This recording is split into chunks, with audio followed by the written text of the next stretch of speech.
Hi, I'm Alex from the Southern Ukulele Store, and this week we're going to follow on from the Rebel video where we took 4 of the popular seminal models of that brand, and today we're going to look at Romero Creations. Pepe Romero Jr. is a seasoned luthier of many years with many unique styles to his name. About probably close to 10 years ago now, he approached a well-known manufacturer in Vietnam who make very small runs of luthier built kind of instruments the old-fashioned way, similar to Big Island and Ukulele, 2 brands that do the same kind of thing in that country. And he said, these are my designs, please can we replicate them for for the high-end kind of professional level player, but more affordable. A custom Pepe Romero Jr. ukulele is, price-wise, just beyond the means of 95-99% of the players out there watching this video, and that's just the way it is sometimes. But if you wanted a slice of that, or you wanted the same kind of thing but done by kind of high quality factory in Vietnam, then the Romero Creations brand is a good option for you. We're going to take a look at 2 grand tenors today, a koa and a mahogany. We're going to take a look at a tiny tenor in mango, and then finally we're going to take a look at a replica in mango. Lots of different styles and shapes, all tenors today, so strap in and we'll give them a play. First up today, we're going to take a look at a couple of grand tenor ukuleles. This is the jumbo-bodied ukulele by Romero Creations. The mahogany model, which we're going to look at first, is just that. It's a wide, an elongated upper bout, an elongated lower bout with a much more kind of chubby waist on the ukulele. They're almost dreadnought guitar-shaped musical instruments, these. You have a big body, obviously, with a slightly chunkier depth as well. It's about 2 mil deeper than the double cheese ukulele that we were looking at in the last video. You have a 38 mil nut width, so a nice wide nut, but with a very shallow neck depth. This ukulele has one of the most shallow neck depths of any uke we're going to look at on this channel over the years. So with this shallow neck comes great responsibility, because you have a wide string spacing and a wide nut with lots of kind of agricultural space to play and for shenanigans across the neck with this slim depth. You also have the tiny headstock, so a slim line, very narrow headstock on these ukuleles with with closed gear black tuners on the back and wood buttons. You have an ebony fingerboard and bridge. It's a traditional kind of dot bridge, and the bridge itself, it's a traditional dot neck, and the bridge itself is a string through bridge, so you would tie a knot in the end of the string and then pull it through, which is not as hard as it sounds. There's videos on our channel and other channels that will show you how to do that. Just a simple decoration here with the sound hole rosette being abalone, and these come in a gig bag. So a nice wide ukulele in every respect except for the neck depth, which makes it pretty much unique in terms of what ukuleles we've had available over the years here at SUS. They do this in mahogany, mango and koa. We're going to take a quick look at the koa version now. The koa version now is a bit more traditional Hawaiian to look at, being that kind of orange koa, and this one's a really nice textured koa. The deeper you look at it, the more you see. Other than that, the spec is the same. The only thing I didn't mention is the mahogany neck. So it's a mahogany neck with this nice wide nut width, slim depth, and just the rest of it is a chunky boy. Let's give the grand tenor mahogany and the grand tenor koa a play and see what you think.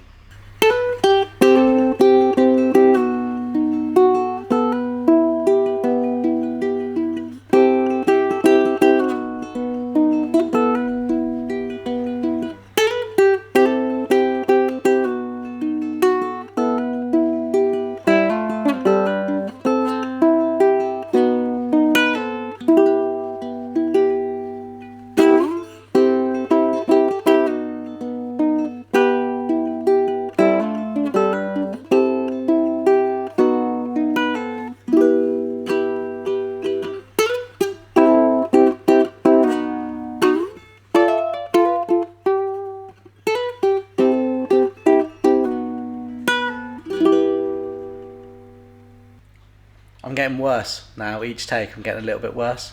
It's like you're doing it too much. Yeah. And then it's like you're narrowing like a mental block. One last go. Commit.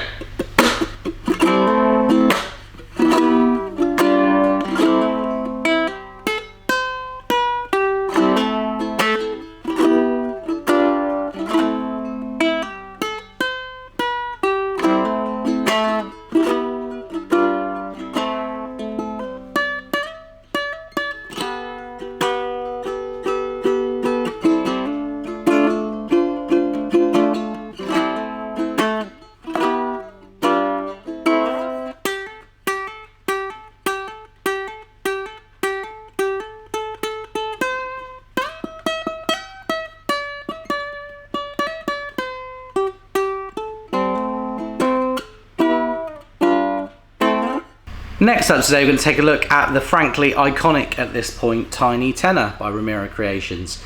This is the ukulele that drew most people in. It's the one that I believe Romero Creations really kind of launched the affordable brand with. And these ukes are fascinating. They are designed to fit in a concert ukulele gig bag. So they're designed to be the length of a concert ukulele, but with a tenor ukulele scale. The body shape is not just a typical pineapple shape, it's very deliberate. The inside of this, the bracing, it's all reversed. So the sound you get from this instrument is completely different to anything I could show you. In fact, I find it very hard to put across just how deep these sound on camera.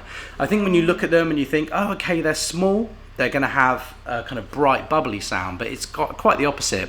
These are, to me, a slightly deeper sounding uke than the grand tenor, which is your more conventional big boy, jumbo, deep sounding uke.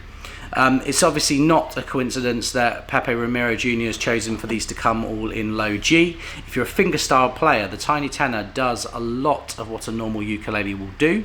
And I would say the only way it really falls short is that it doesn't project in quite the same way as the other ukuleles. So unless you're a performer who plays largely in front of a mic in the studio, if you're somebody who's out there gigging, a Tiny Tenor might be a decent choice, but perhaps, you know, a conventional shape ukulele might give you a little bit more acoustic pizzazz. Depth-wise though, if you want something that almost has a guitar-like sound to it, then this is kind of the future of that sound on the ukulele. In that respect, it's much more like a small classical guitar than it would ever be, you know, a kanile'a, something that's kind of Hawaiian sounding. This does not sound Hawaiian to my ears. It sounds quite complex. This is dark chocolate, you know, this is that 85% stuff. Let's give it a play and see what you think.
Last up today, we're going to take a look at the Romero Creations Replica in Mango. This ukulele is the most conventional of the ukuleles we're going to look at today. You know, there's nothing going on with the shape or size of this that is not replicating a traditional ukulele. You know, I believe the Replica is, you know, it's the Pepe Romero's kind of standard shape.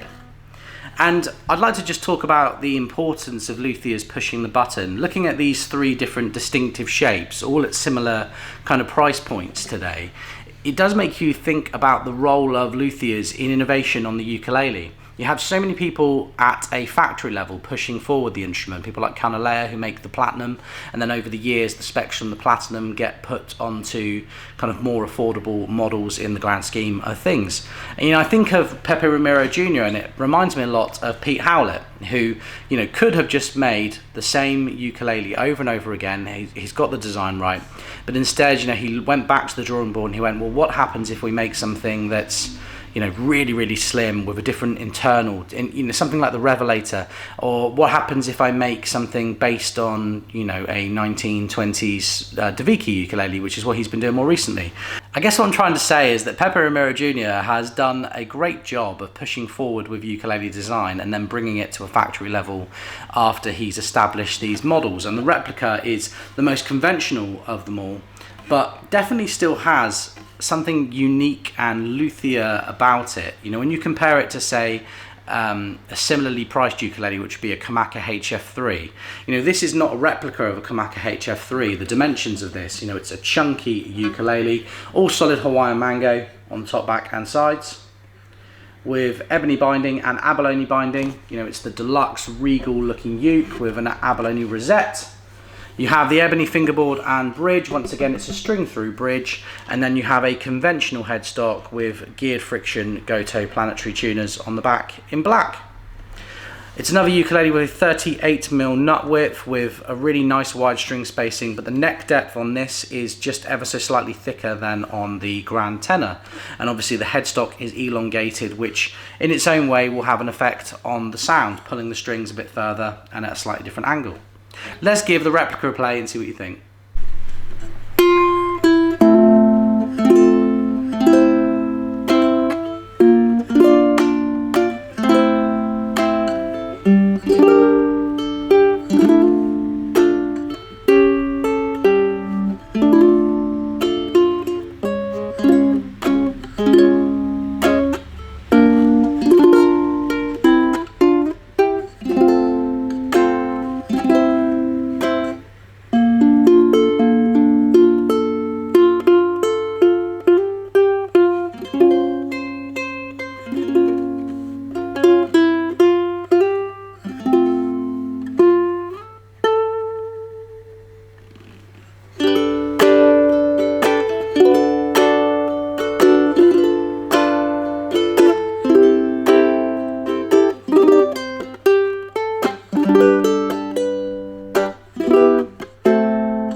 There you have it, folks. Taking a look at Romero Creations Ukulele. Which one did you like best? Let us know in the comments section. If you have any questions, you can call us on 01202 430 820 or email me at alex@ukulele.co.uk.